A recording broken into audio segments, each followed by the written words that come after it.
Hello and welcome to Symbols and Cynicism, a podcast where we talk about all of the things that I love, some of the things that I hate, and this wacky adventure that we call life. My name is Bob, I'm your host, and I'm glad you're here today as we have a chamber music discussion with Wendi Davis. Have something neat with Matt and F. Winter. Let's get started.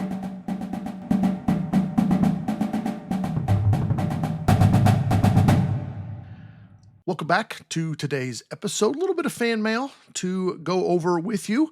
Nothing as crazy as we dealt with last week, so everybody chill. First question to us this week was, do you re-record the first and last lines of every week, or is that sort of a drop-in line? They mean the hello and welcome to Symbols and Cynicism part, I think, and then also the join us next time for more reflections and rantings on Symbols and That's new every time. It would take more effort to have a drop-in line and have to paste it in, and it would never quite sound exactly right.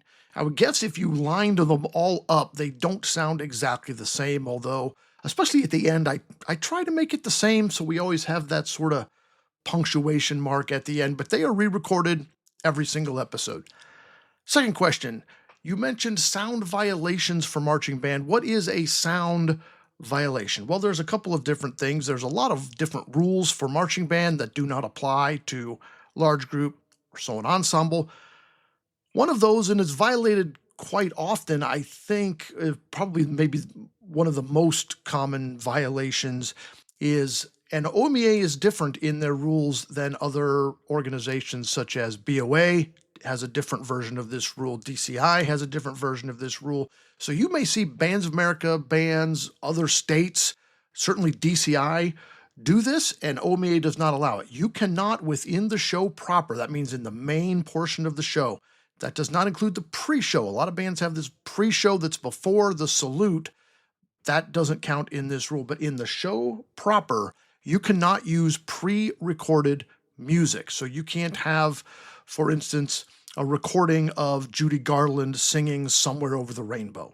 Not allowed to do that. If you want to include Judy Garland singing Somewhere Over the Rainbow, you have to take a recording of her singing it, cut it into each individual note. So that would be like some, where, over, the, etc., etc. Have different sound files for each of those things, patch it into some sort of MIDI device. Synthesizer would be one common one, and then cue each of those syllables individually by playing it on a keyboard or striking it differently on some sort of MIDI trigger device, whatever you want. That's one of our sound violation rules. It was not, does the band play too loud? Although maybe that should be a violation sometimes as well. That's it. That's it for the fan mail today. Clone Wars update. Slow down, cowboy. We are going to slow things down just a little bit in our Clone Wars coverage. Last week, to be honest, felt like a bit of a speed run. It felt a little hurried when I researched it and scripted it. It felt more hurried when I recorded it, and it felt even more hurried when I edited it and listened back to the draft. But by that time, it was just too late to do much of anything about. We decided we're going to take our time and enjoy this series. The plan was to put the whole series into the next 3 or 4 episodes, not in a row, but in the next 3 or 4 Star Wars episodes. We are going to slow that down. All the deep dive stuff into Hondo, Cad, and Grievous, that was all great last week.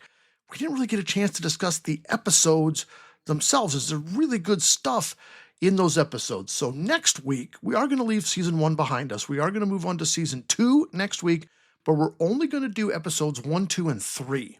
That's Holocron Heist, Cargo of Doom, and Children of the Force. We get some Jedi lore with holocrons and kyber crystals and children. We get Cad Bane back. He runs a heist and more. There's a lot of really great stuff going on in those episodes. So that's your homework. Sort of. If you want to catch up and keep up with us, watch season 2, episodes 1, 2, and 3 of The Clone Wars. On today's show, a great discussion about chamber music with Wendi Davis, something neat with Matt, our Bourbon 1 versus 8 matchup, and F. Winter. There's a lot to talk about, so let's get rolling. Bring in Wendi Davis.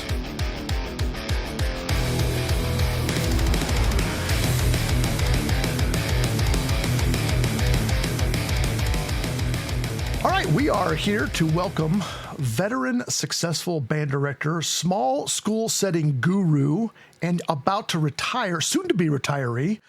She's a wife, mother of 3 adult boys, one, I guess, almost adult. He's about to graduate from college. We'll call him an adult. A daughter in college, one soon to be daughter-in-law. You have a growing family.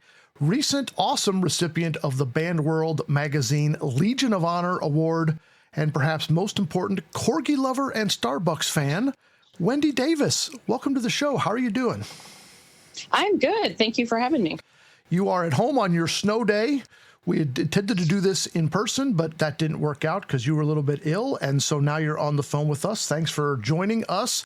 Tell us a little bit about yourself. What did I miss? What's happening in your life? Oh, wow. So this is my 33rd year of teaching, and 32 of those have been at Corey Rawson local schools. I have developed a heart for the small school programs and consider myself to be like a champion of that. So it's just near and dear to my heart. I also teach clarinet at the University of Findlay, but I think you covered a lot of it. Yeah, and anybody who doesn't know where Corey Rawson is, you mentioned Findlay. Corey Rawson is just outside of Findlay. It's not really a suburb, right, of Findlay, but it's... Sorry, no. Does Findlay have suburbs? I don't know if Findlay has suburbs, but Findlay's a great town, and Corey Rawson's a great town, too. Today, we're talking chamber music, so let's get right into it. I know you utilize chamber music a lot in your middle school and high school program. Why do you think it's so important? I do utilize chamber music a lot. This was part of my experience in music education growing up, and I'm really thankful for that I had teachers who really valued the importance of that. I think at its most basic level, chamber music is, for lack of a better term, like a microcosm of what goes on in your ensemble, but it's in a way that you can spend time with smaller groups of students. They can have a little bit more autonomy over musical decisions. They have more accountability, although in my band, in some cases, it's 1-2 apart anyway. Being in an ensemble, it just kind of intensifies that level of accountability. So I'm a huge fan. I really think it is part of the reason why I've had success at Corey Rawson is from developing that musicianship from the grassroots up. And you asked when we start doing that. Officially 7th and 8th grade this year with my 6th graders prior to Christmas. We had a bit of time and I did a little bit of ensemble playing within their small groups that I have with them. So it's something that I try to do. And even when I'm teaching, if it's 5th grade, if they're really rocking out on one of the parts, I'll pick up my clarinet and play a duet part with them just so they can hear that harmony and get exposure to the idea. Yeah, I remember being in college as a music major, and a lot of times in lessons we would play marimba duets. And then it's such an important part of even advanced musicianship development. And then sometimes we sort of forget about it at the younger student level. When I was teaching, we did a lot of, like you said, Christmas for the 5th graders and the 6th graders because it's recognizable melodies, it's fun to do.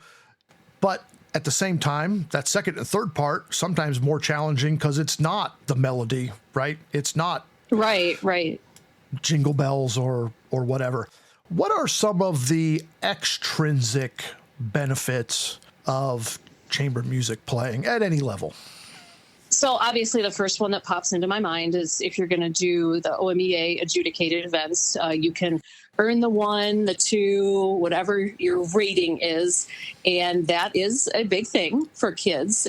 In my program, I try to have them focus on the journey and what they've done along the way and how they've improved rather than the rating. But kids will still, focus, that's the first thing they'll say after the performance. We got a 1, we got a 2.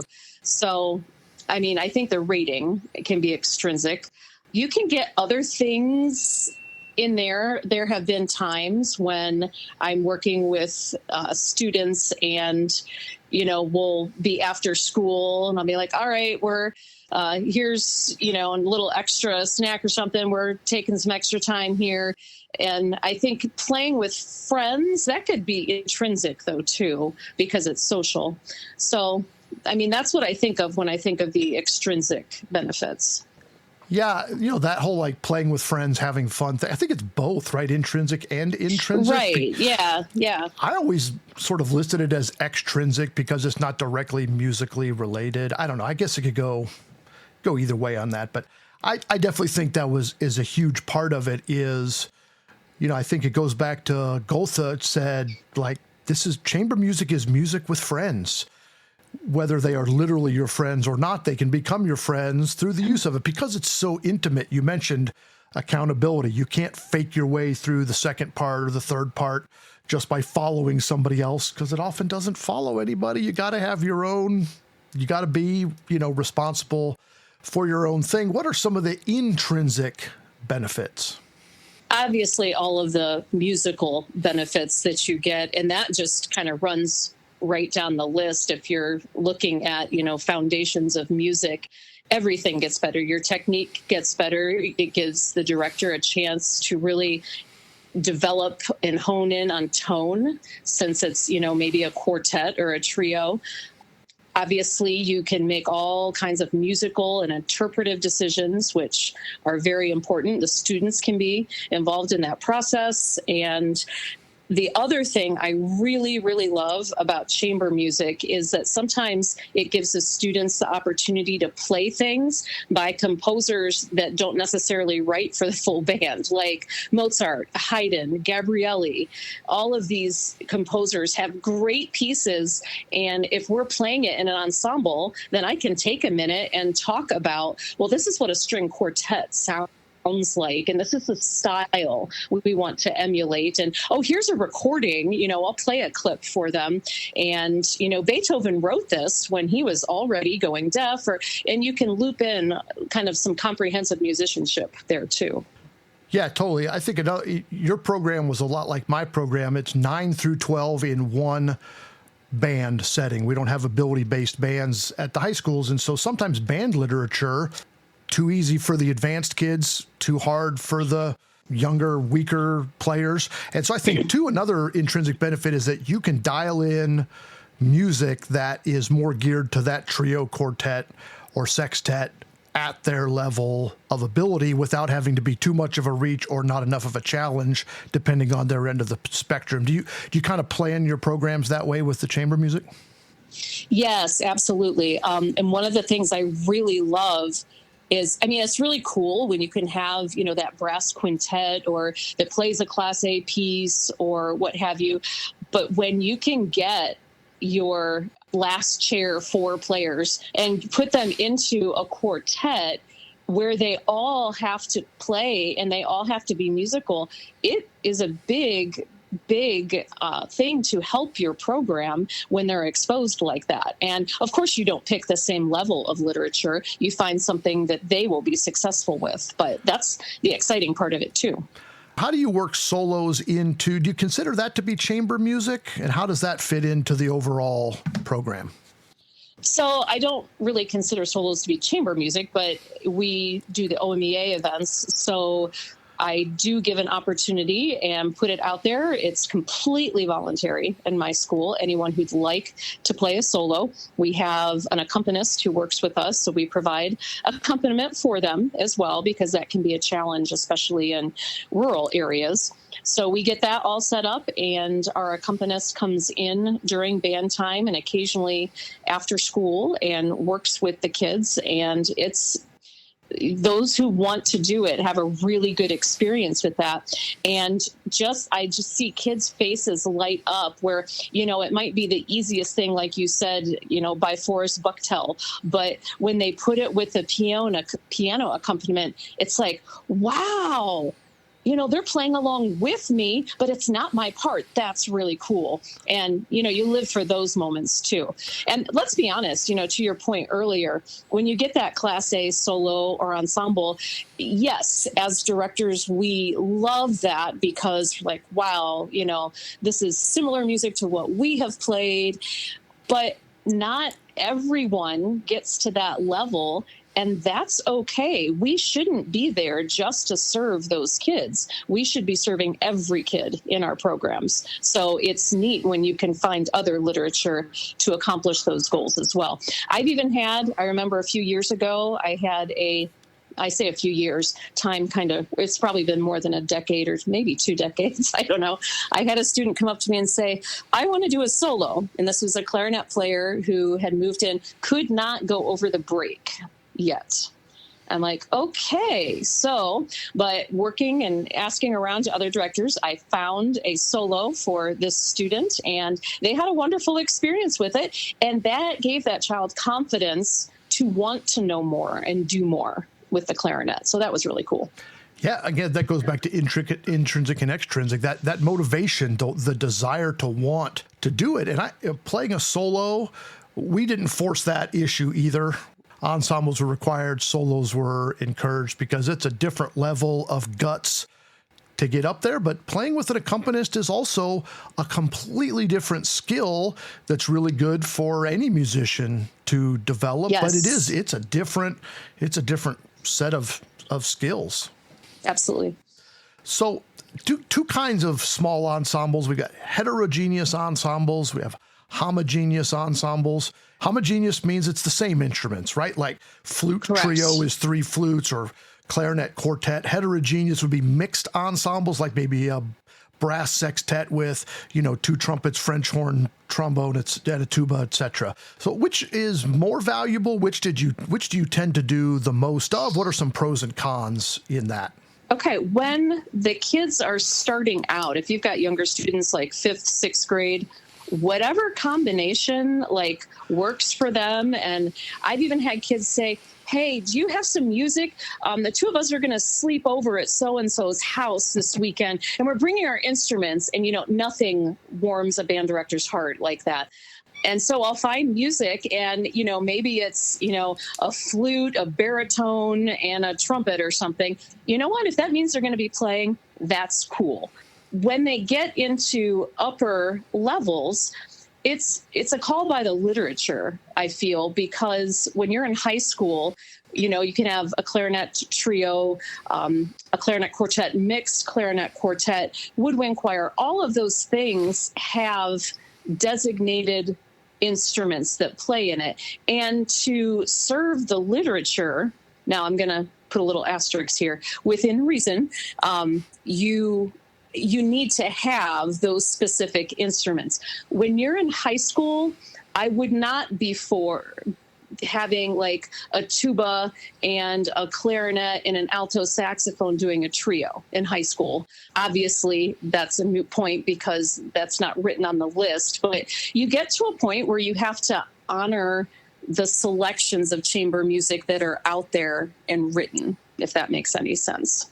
I think, too, additionally to that, I always tended to alternate years of homogeneous and heterogeneous at the high school level because it's really good for a trumpet quartet to work together and have to blend their sounds and work on that literature. It's also important for them to work with a mix with French horn and tuba and trombone, etc. So and have to fit in with that sort of pyramid of sound. And quite frankly, there's not a million pieces out there, so it was a lot easier to have a smaller number of pieces, but for a larger number of variety. You mentioned the sleepover thing. Man, that unlocked a memory of 5th graders and they're having a sleepover is yes, I would gladly get you music to be able to do that, And of course, just pull out your yellow books and play, or red or whatever color your method book is really great too. So anytime they're playing, right? Like huge band director win, they want to play at a sleepover. Yes, go for it. Yes, like absolutely. And there are a lot of the tradition of excellence and some of those chamber music things that are written now are really cool for that purpose because you can do the heterogeneous groupings very easily with that. Just play line A, B, or C, you pick. So that's a good thing.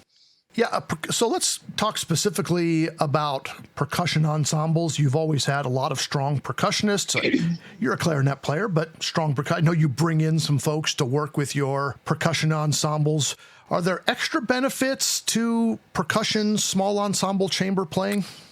Yes, and I'm going to take a step back and I will answer your question, I promise. But in my program, both junior high and high school, I can have the whole band perform in an ensemble by doing a woodwind choir, a brass choir, and a percussion ensemble. I do have other smaller ensembles that would like to do additional things, but every single year I do those groupings. When you're in a brass choir or percussion ensemble or woodwind choir, you can work on that pyramid of sound that we talk about all the time with the ensemble. That doesn't start just with the ensemble. If you're part 4 in a quartet, you have to make sure you're laying the foundation for everyone. So again, that's like a little microcosm of the pyramid of balance, but it makes it a lot easier when I get to full band rehearsal and there's a, brass choir section. And I'm like, okay, brass, who are you listening for? How are you going to adjust? Who has the moving part?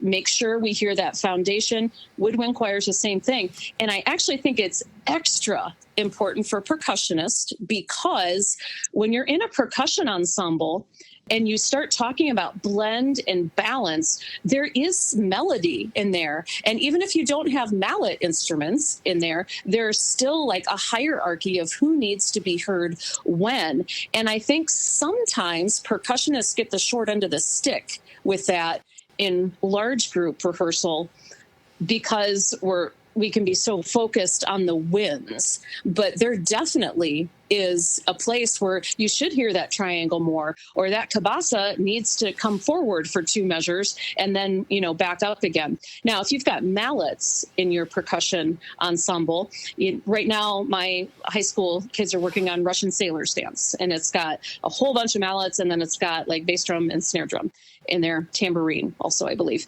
And so they know when to listen for different parts. And even though I'm playing the mallets, I may not have the most important part right here. So I think percussion, a little extra that it helps with those balance things in there. Totally. And I think it helps skill level too, because percussion ensembles are written, well, I know, shocker, hold on to your hat, for a percussion ensemble, where, those guys and girls, a lot of times their band music, not that interesting, not that challenging, depending. And sometimes it has to be because there has to be a chorale and we can't always have lots of snare drums and things going on in the back of those kinds of moments. But it's like, and I think this is probably true for every instrument, but like, this is music for us. We're percussionists and this is music for us. And this is cool.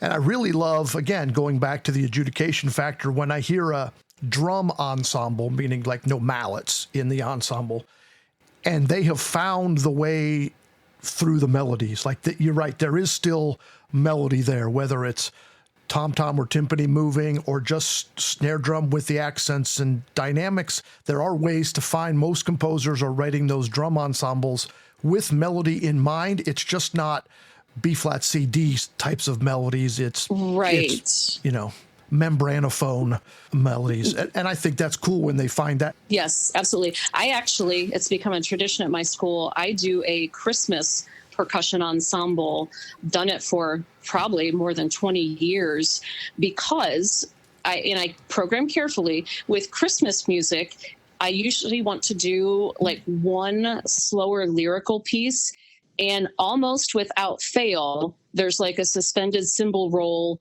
and maybe some sleigh bells in there. So in order to make up for that, I will have, that percussion ensemble too, where they are busy, busy, busy in that piece and learning. Yeah. And if you have the equipment and rehearsal space, if you're rehearsing that chorale for 20 minutes, they can go work on their own. If they have a section leader or, if there's somebody available to sort of take the lead in that group, which is, again, now we're talking about student leadership and extrinsic value to chamber music. But you're killing two birds with one stone, working in the chorale with the winds, percussion's off on their own if space allows. And that can really be a benefit for them too. Time goes by faster when you're working hard, right? Yes, absolutely. And let's be realistic. I know you're a percussionist, Bob, so I don't want to hurt you, but it keeps them out of trouble as well. There's something with that spacing, the farther away you get from the band director in the rehearsal room, stuff starts happening. It can be weird stuff. So yeah, it's not just distance. It's also, there's a lot of people in the way that creates a visual barrier. We have equipment that creates a visual, there's always that cabinet back there. The timpani are rather cumbersome. There's lots of places to hide back there. And I will say I never got caught doing anything wrong in the back of a rehearsal. Okay, so I have a funny story. I wasn't even intending to share this, but this was my third or fourth year of teaching. My principal calls me in and, it's like, ooh, he's like, are you aware? And he names a student from the percussion section was grinding up Skittles and snorting them during rehearsal. And I just looked at him and I said, I can assure you, if I was aware, I would have put a stop to it. But yeah, like I said, weird stuff happens, if they're not busy. There are friends of ours, and I won't mention their name on this podcast, but I'll tell you later if you don't already know who I'm talking about. In college, as a percussionist, in the percussion cabinet, and this is obviously decades ago, this is before cable TV and streaming services, this would be like rabbit ears. They had a miniature TV in the percussion cabinet, and they would watch TV oh, my word, during collegiate rehearsals. Wow. Yeah. So, yeah, this is not supposed to be a tip for how to get your percussionists in trouble. But, as parents, we've said to our children probably, look, whatever you're thinking of doing, I've probably already done it. And I think it's the same thing here. It's why there are so many successful percussionist band directors, is because we know what they're thinking back there before they know what they're thinking back there. So upcoming, or some groups have already passed, solo and ensemble is coming. Of course, chamber music is not just for solo and ensemble. It's for all times of year and all levels of students. You mentioned your 5th and 6th graders do it at Christmas and other times. That's not going to solo and ensemble. And it's not, yes, there's the feedback and the extrinsic reward of a rating, which is hopefully a good rating, a certificate, medal, etc. But, it's for all times. But there are certain things about solo and ensemble, tips for success. I know you've been extremely successful over the years at solo and ensemble. What are some things about preparing students, whether it's solo or ensemble? What are some tips you have that make them successful at the event? The number one tip I would start with is pick appropriate literature.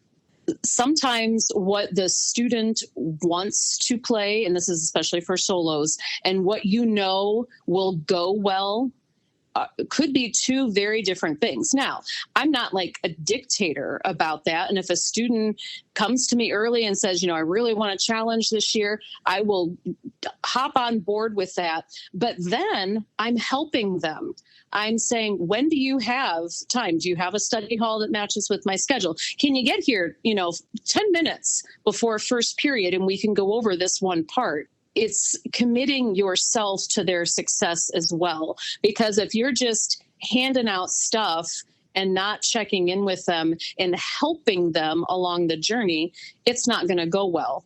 And along those lines, I've been adjudicating as well as solo and ensemble, and the kids sometimes come in and there's clearly, they don't know what to expect in the room. They have no idea that there's going to be an announcement for them, that's when they start playing. They don't have etiquette. And all of those things are on the director. Like, if you're not helping your students, if your students play a tuning note and it's in minor seconds, you should fix that and not walk away and say, oh, great job, go ahead. And that doesn't just happen at that performance. That is something you're working with them on. I have a sign up for before and after school for chamber ensembles to sign up and work with me. And it's an expectation that you see me 2 or 3 times if you're going to go. And most of the time they end up asking for, a little bit more time here or there. But that is, and I can hear some directors saying, well, that's just beyond my scope. It's extra stuff. It's an investment in your program to spend that time with those students. Yeah, when you talk about literature choice, I always tried to give, whether solo or ensembles, I always tried to give them like 2 or 3 selections and be like, look, this one's a little easier, this one's a little in the middle, and this one's a little harder, so that they could kind of not only which one they liked the best, but dial in, hey, I want to do a solo, but I'm also, I have an after-school job and I'm in a winter sport, so I don't have a lot of practice time. I'm going to choose the easier one. That's okay. Absolutely. That's okay. That's part of being an adult and time management. And I say that a lot. Like, if you have an hour a night to practice between now and then, this is a great choice for you. If you don't, then you might want to look at this one. And you talked about tuning too, and those sort of things are natural, right? Like, hopefully you're always talking about tuning. I always found, since we were doing chamber music at the 5th and 6th grade level before they even got into a solo and ensemble adjudicated situation, they already understood how to bow, how to sit in a trio or an ensemble. Some of those basics we didn't really need to cover at the older level because they've been doing it naturally as younger folks. And then when you talk about tuning and from a percussion perspective, you kind of watch this ensemble set up, and all of the snare drums are way too low for the students. And the director goes, oh, everybody ready? Okay. And then goes and sits down, or maybe isn't in the room. And OMEA regulations, I'm not allowed to go, can you guys all put your snare drums up, please? But you want to help the students. Somebody should have told them to have the drums at the appropriate height, or they're not playing the timpani with appropriate mallet. Those sorts of things. Like, you talk about preparation, and you just sit there and listen to ensembles going, man, has anybody heard you perform, rehearse this? Right. It's sad. Right. And that's just breaks your heart. Yeah. And it's, if you're going to commit to doing the chamber music, then commit to doing it, but don't, because then it just turns into a negative experience if they're not prepared for everyone involved. Right. And it's too cool of a thing not to take it seriously and do it. Well, and it's a day of solo and ensemble. I used to tell my students the day before all the time, it's the best of times and the worst of times. I mean, it can be, if you show up ready, dressed right, bottle of water, do all the things, you're going to have a great day. Go hear your buddies play, and it's going to be awesome. And if you show up not wearing the right things and not prepared, and you forget your music and you only have one drumstick, then it's going to be the worst of times. I mean, it really, I always found there's no middle okay day of solo and ensemble, right? There's either wonderful or awful, and never seemed like there was a lot of in between, at least for me. You're a director, you're walking in the day of. What are some director do's and don'ts? What are things that you always try to remind yourself to do on the day of the event with your students? And this one's hard for me because I naturally have some RBF going on, but smile. Like, as a director, you're running from room to room to room, like literally sometimes.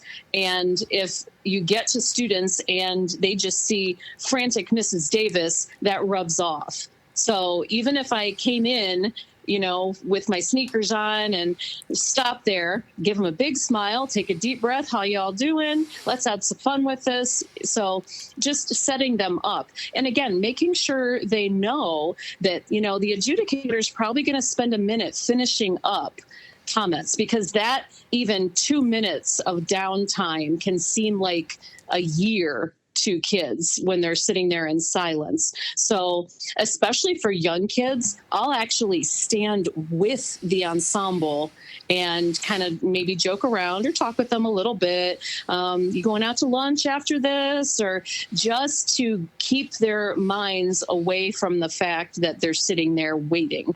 So, I just try to put the kids at ease. I think that's huge, to having it be a good experience for them. And then obviously numbering the score, all of that type stuff, the procedures, just making sure kids are aware of that as well. Yeah, that whole waiting thing, like you're waiting in the hallway, the previous event ends, everybody comes into the hallway, and then kids always want to like run in immediately. Right. Yes. And a lot of times, I mean, if the room is running way behind, then maybe yes. But a lot of times I'll go, nope, we're going to stand right here for another 45 seconds to allow some of that to take place. So you're not sit down, tune, ready, and everybody's just watching the judge, right? You know. Yes. You got to read the room about that, especially if you have a large brass ensemble, large percussion ensemble, then yes, you should probably get moving so the chairs and stands can be set up. Yes, obviously, yeah.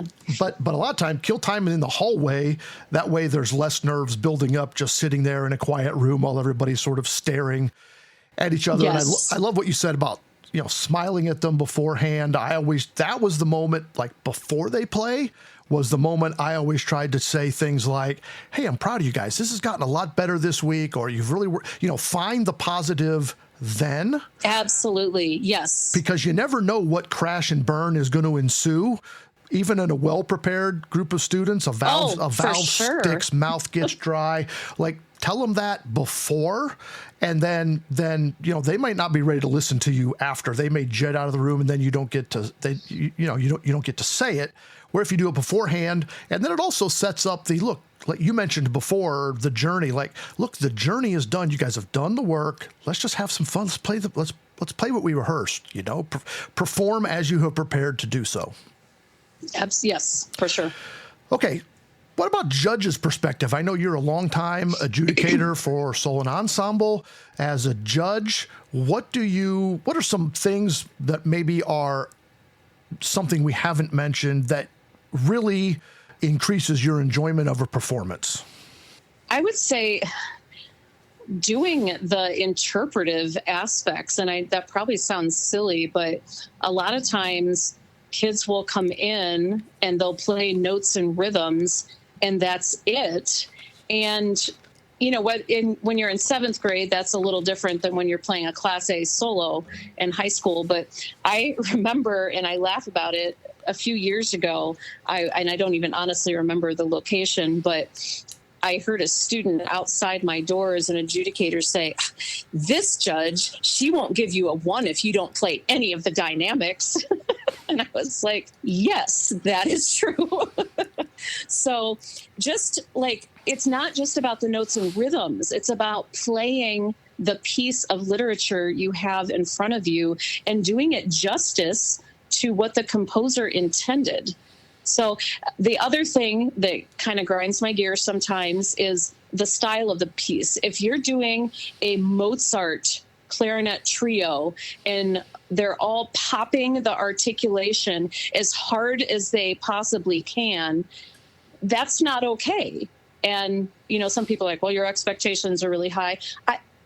I mean, that could be true, but if you're doing a piece, you have to try to honor what the composer wanted as an effect. Now, would Mozart have been cool with, a sax quartet playing his work? Actually, I think he would. I think he would love it. So, but he would want the style and wouldn't want it, converted into some heavy metal style thing. He'd want the proper articulation and all of that. So, sure. Yes. I think another judge perspective thing, and it's a funny story from a couple of weeks ago, and I think the director listens to the podcast, so he'll get a kick out of this. But we always impressed upon our soloists and our ensembles, take a bow. When you're done, take a bow. Accept the applause. We stressed it in full band. Right. Don't move to the next thing before the conductor bows. And in ensembles, you accept the applause. You did a great job. They're clapping because they love you. Accept it. And so I was adjudicating a couple of weeks ago, and I don't know, I had a lot of the ensembles and solos from this one particular school. And the first time, everybody clapped, and we all stopped except the director kept clapping. It was really kind of awkward. And I kind of looked, and I was like, what's going on? I know what's coming. And the director, I forget the kid's name. Let's say his name was Steve. I totally made that. It's not actually his name. The director goes, "Steve, bow." And so the Steve, walks around the timpani or whatever and takes a bow. It's like, okay, that's funny. And on the way out, the director goes, "We're trying to make a point, Mr. Sloan." I said, "Hey, I'm all for it." So like every single time, about the fifth time, I kept clapping with the director because they're trying to make a point. Like everybody should take it. And when a student does that, it just shows another level of understanding of the event of chamber music and of performance, right? Smile at the beginning, play great in the middle, take a bow at the end, and accept that applause because that's what a performer should do. Yes. Anything else? What did we miss? I can't stress enough. People have asked me, do you start your large group literature like in December? I'm like, absolutely not. Like, we really focus on the solo ensemble music, specifically chamber music, in class, and people are incredulous. And the thing is, when you take the time to teach them about pyramid of balance and articulation and all that, it's not just for that piece. Everything applies. And so even though you weren't working on the large group literature, they're better. And everything that they got better with, they're going to apply immediately to the large group literature, and then they don't get bored with it as quickly. So I really feel strongly that it's a very positive stepping stone for your large group as well. And not only are they feeding back with skills, but also with confidence and leadership and a higher sense of responsibility and accountability to the music and all of that. So yeah, I totally agree. We would normally pass out our large group material in December and didn't really work on it much in January. We'd spend a ton of time in solo and ensemble chamber music rehearsals. So hey, I know you're incredibly busy, and so I thank you for spending time with us today and having this great discussion. Can we talk some Star Wars, though? We talk a lot of Star Wars on this podcast. Are you up for some Star Wars? Okay, so I might be a disappointment to you, and we're friends, so this might hurt you on a personal level, and for that I apologize, but go ahead. I know you're not a huge Star Wars fan. Neither was Dane. Dane Newlove had to look up and chat GPT some answers when we talked Star Wars. He had no idea what he's talking about, which is cool, which is great. That's okay. The Star Wars portions of this podcast are for fans of all levels. We go a little deep. We do some surfacey stuff. So let's talk Star Wars. So on a scale of 1 to 10, 1 being, you barely know who Luke's father is, and 10 being all about Luke Skywalker's evil clone, where would you put yourself on the Star Wars fan spectrum? 2, maybe. So I saw the original trilogy decades ago, and I haven't seen anything since. Okay. That's where I'm at. Great. That's awesome. I mean, look, if all you've seen is the original trilogy, you got a really solid foundation, right? Like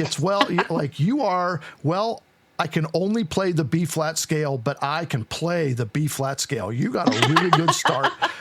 I love it. So of the original 3, which one was your favorite? Empire Strikes Back.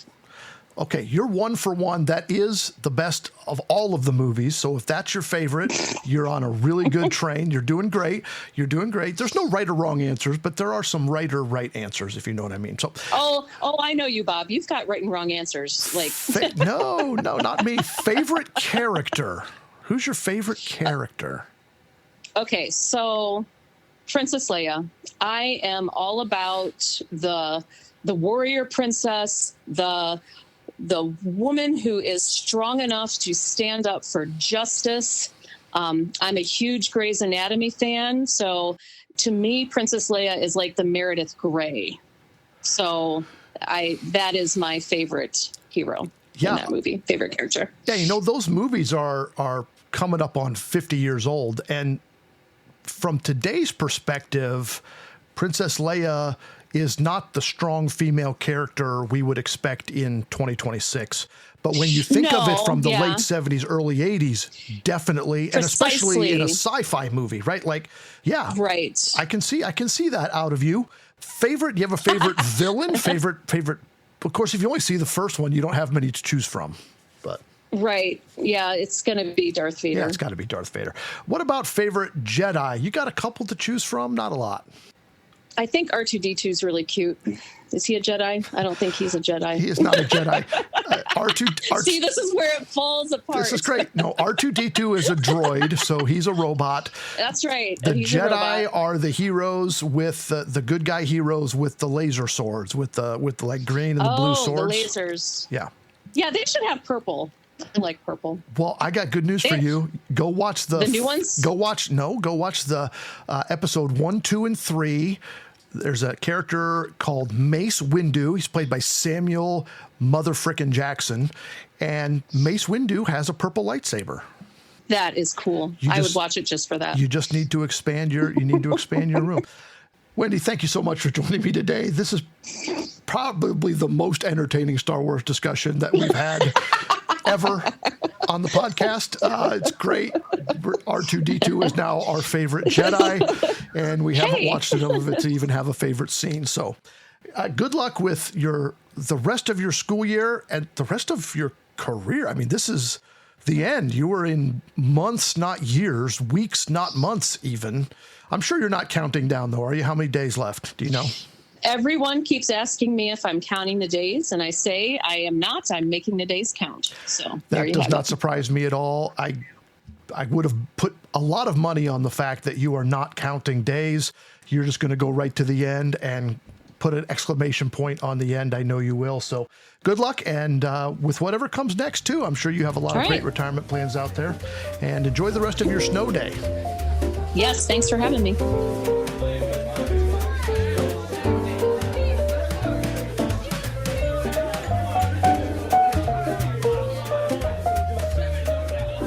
All right, welcome to Something Neat with Matt. Happy birthday, Bob.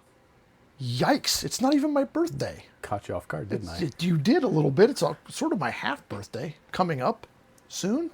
Well, for those that may be interested, we have recently passed my half birthday, the true half birthday. The true half birthday, because if every day's your birthday, every day's your half birthday. That's true. Sort of. But then we'd be 6 months past my half birthday already. But we're not 6 months. We're within 6 months of my half birthday. I'm confused. I haven't even tried bourbon yet. I'm confused. Well, you're way behind.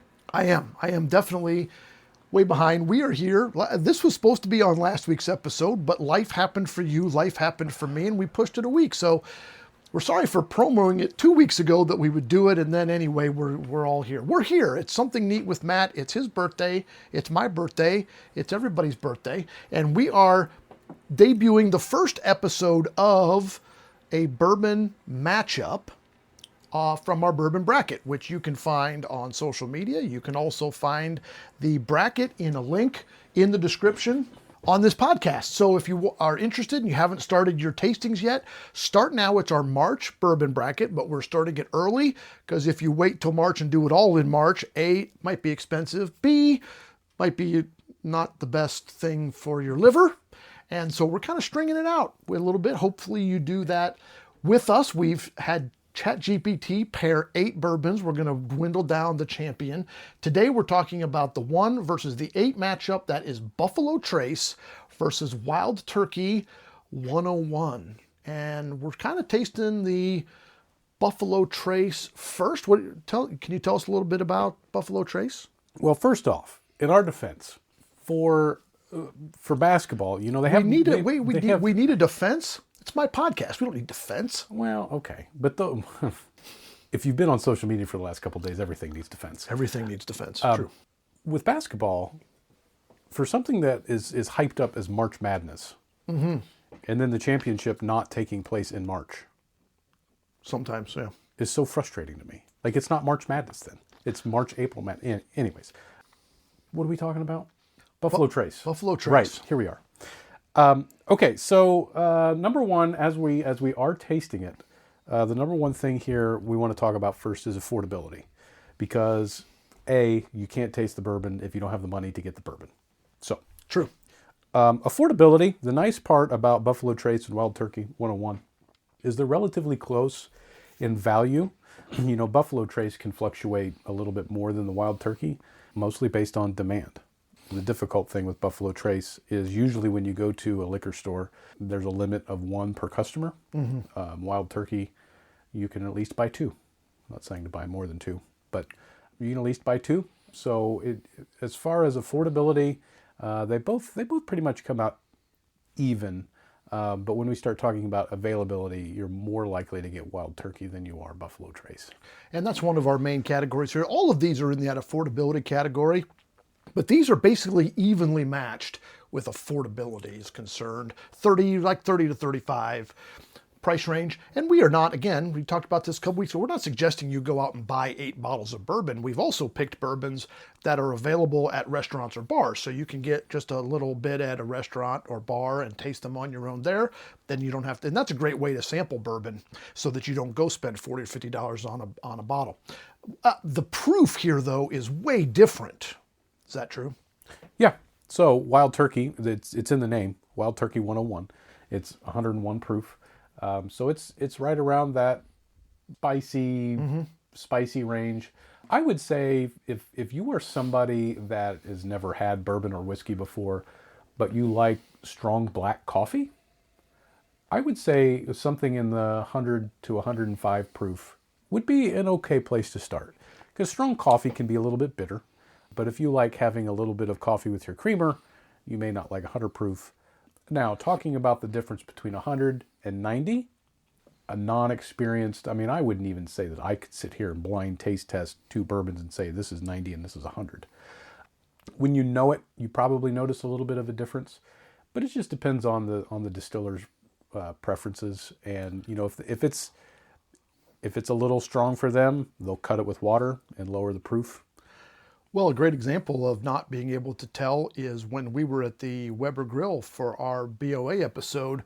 The one you had, you thought was way more, and the one I had, I thought was, we were off. I would had the 100 and you had the 90, and we thought they were the other just by looking at it till we looked it up. So you can't always tell. By the way, proof is a fancy way of saying what percentage of the liquid is alcohol. Right? You take half of the number, and that is how much alcohol is actually in the liquid. Mm-hmm. True? So 90 proof means that it's 45% alcohol. 101 means it's 50.5. Right. So that is, do you have any idea why they do it proof instead of just percent? No, I don't know that off the top of my head. I remember at one point I read into why, but I don't remember that off the top of my head. And it's that way with all liquor alcohol, right? You see rum, 100 proof, pretty typical. They don't do it with beer though. Beer is just ABV. It's just ABV. It's just alcohol by volume. But it's like miles an hour and kilometers. Yeah, different ways of measuring it. We've also talked about what do these look like? I say these 2 bottles are very similarly shaped. They have the long, thin neck at the top, classic barrel shape on the bottom. The Buffalo Trace, as you would expect, has a buffalo on it. And the turkey, Wild Turkey, has a turkey embossed into the glass, sort of a raised, and a very, I would consider the Wild Turkey label itself, that's a very classic bourbon looking label to me. Mm-hmm. It's got sort of like a Wild West wanted poster kind of font there. Buffalo Trace, a little fancier. And both of them are Kentucky straight bourbon whiskey. And the difference between straight bourbon whiskey and bourbon whiskey is nothing, right? It's just same thing. Just the same thing. So in other words, it's not wheated, it's not rye, it's nothing, it's just normal, regular. It's the B-flat scale of bourbons. B-flat scale. Right? Yes. So I'm tasting and by the way, we're not going to give you our result today. We're just going to discuss these 2 bourbons and go about that. And then we'll give all of them at the end when we get to the bracket, which the champion will be in March. Thank you. We hope. Yeah. Unless life happens again. So the sniff on the Buffalo Trace says very sweet and very caramely to me. I would agree. It's very warm. Mm-hmm. In a good way, like not warm, spicy, warm in a caramel, vanilla type of way. You definitely get some of the oakiness in it, but that's okay. I would say on the palate, it definitely resembles what it has on the nose. I agree. maybe a little bit of the brown sugar taste comes into it that you don't necessarily get when you do the sniff test. Mm-hmm. But it's a very nice, smooth, warm taste. Agreed. Good experience. But basically, what we're doing here is if you go to a bourbon tasting, you would get a flight of 3, 4, depending on the size of the tasting, sort of mini samples, right? You're not drinking an entire shot or whatever the pour is, for obvious reasons. You want to be able to walk out of the location. So we're kind of doing that, right? These are mini samples. And another thing to do, and they will take any good sampling that you do, they'll always provide you typically with water or something to cleanse your palate. So you taste, sniff, taste, cleanse, and then go on to the next and describe that one. So anything else about the Buffalo Trace, or do you want to go on to talk about Wild Turkey? Let's go on to Wild Turkey. Okay, what do you got? I would say on the nose, definitely a little spicier. Maybe a little bit more of the rye spice is a little bit more prevalent. But that's okay. Now if we do a little taste. This one, to my nose, which is not greatly trained, I don't smell it's not as effervescent. Mm-hmm. The Buffalo Trace smells like caramely, brown sugary bourbon. You can definitely smell more of the alcohol. More of the alcohol? To me, that's where I can tell more of the difference in the proof. Yeah. Is on the nose. Yeah. I think I tasted in the spice too. There's a little bit more of a rye. Mm-hmm. A little bit more of a rye spice, some more baking spices probably. For me, I taste a little bit more of a pepper taste. But again, I like spicy foods. I like black bitter coffee. So for me, that's why this is good. Mm-hmm. We have not yet talked about a rye whiskey on here. We haven't had a rye whiskey. Maybe only briefly. But I like ryes because I like that spice and that bitterness. Like wine, you pair it with what you're eating, right? So rye and something spicy at times, very, very good. Yeah. I like a rye with like steak, something hearty, steak and potato. Mm-hmm. That's where I go with my rye. In the evening, if I'm just watching TV or something and sipping, then I tend to more of the sweet, caramely end, stay away from the ryes, the weeded end. More of a dessert. Yeah. At that point. Sure. So you kind of take a water in between. What else might they do at a tasting to help you differentiate the one bourbon from another? They will give you, every once in a while, they'll give you little snacks. And not like something to just sit there and nibble on, but they're going to give you something like a rye chip or dehydrated apple crisp or a butterscotch piece or it's anything like that. And then when you first taste the whiskey that they give you, you do that a couple times, and then the second go around, they'll tell you to try that snack first and then drink it. Because what it's doing is that snack is opening up the different palates on your tongue. Mm-hmm. And so then when you have the spices and the flavors from the whiskey go over that, it gives you a completely different tasting experience that I've always found anytime I've done it in a bourbon tasting, it's very obvious. It's an obvious difference.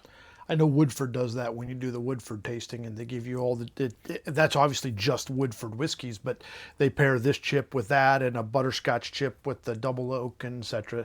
And it's amazing. They have you taste it, then eat the chip or the whatever, and then taste again. And the difference in the two is wild. How that, whatever the little bite of snack is, even it's just a little half a cracker. I mean, it's nothing. But the difference in taste that it makes on your palate it blows your mind away to me. Anything else difference between these? We talked about bottle. I think the color of the whiskey, color of the liquid, very, very similar. I don't see a discernible difference in color. These are awfully close in pretty much all of the categories. I think I have the one that I think it's gonna pull the edge, but they're very similar experiences, which makes it difficult. It does indeed. Especially when it comes to when they're sitting on your shelf and which one do I want tonight? Right. We are, by the way, going to choose one winner. It's not a Matt winner and a Bob winner. It's a Symbols and Cynicism winner. And you could play along two ways at home. You could do this like the NCAA bracket where you pick the bourbon that you think we are going to pick, or you can do your own and just see how it matches, or both. You can download and print as many brackets as you want. I'm not sure how many different variations you can get off an 8-seed bracket, but go ahead and find out. I'm sure somebody out there is gonna pick them all. Anything else on this matchup? No, I think that pretty much wraps it up. I can say this, spoiler alert, these are both very good bourbons. These are very good bourbons. These are both very good. Yeah, good choices. So the next time we do something neat with Matt, prepare yourself. We're going to go to the 2-7 matchup. That'll be Knob Creek 9-year against Evan Williams Single Barrel. Classics. Anything, what are we, previews of that matchup? No. You're going to have to tune in to find out a little bit more about that one. Cliffhanger. I love it. Yes. I love the cliffhanger. Well done, Matthew. Remember, as you try your bourbons, always drink responsibly. And if you're under 21, don't drink at all. Designated drivers save lives. So drink safe and have fun playing along. Thanks for joining me today. Have a great week, and we'll see you next time. That's it. No. Breathe. Find your happy place.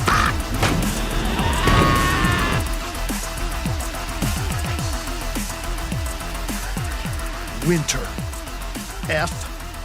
Winter. Snow. Cold.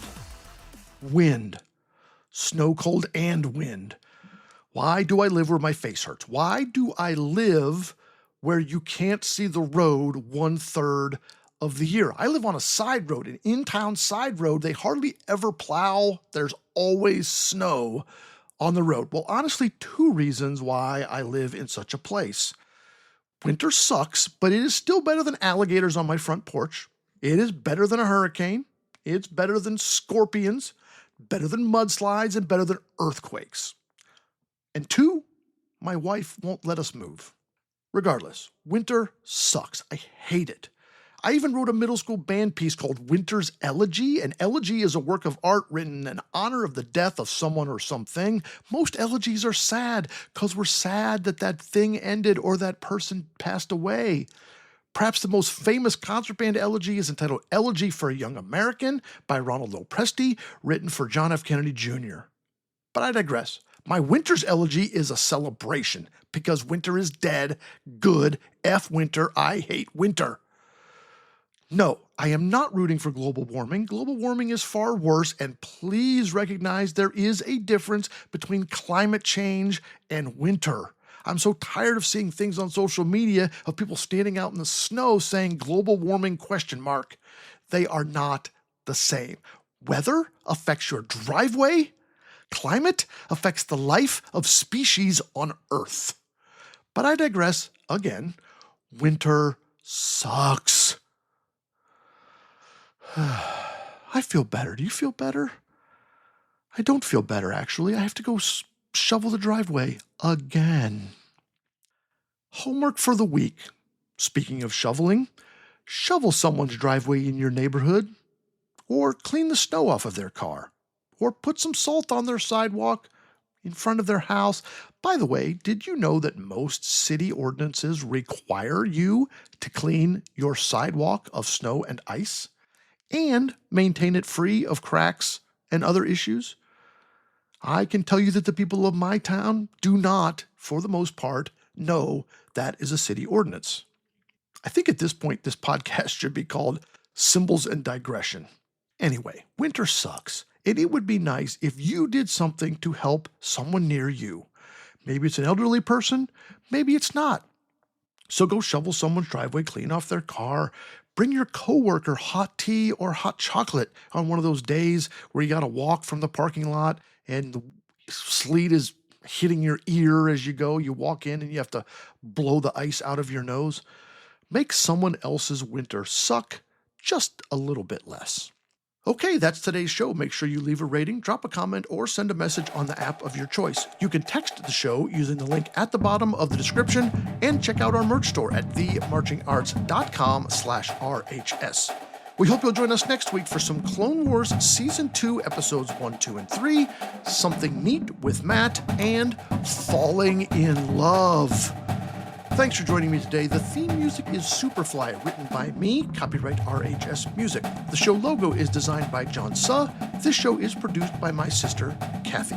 I hope you'll join us next time for more reflections and rantings on symbols and cynicism.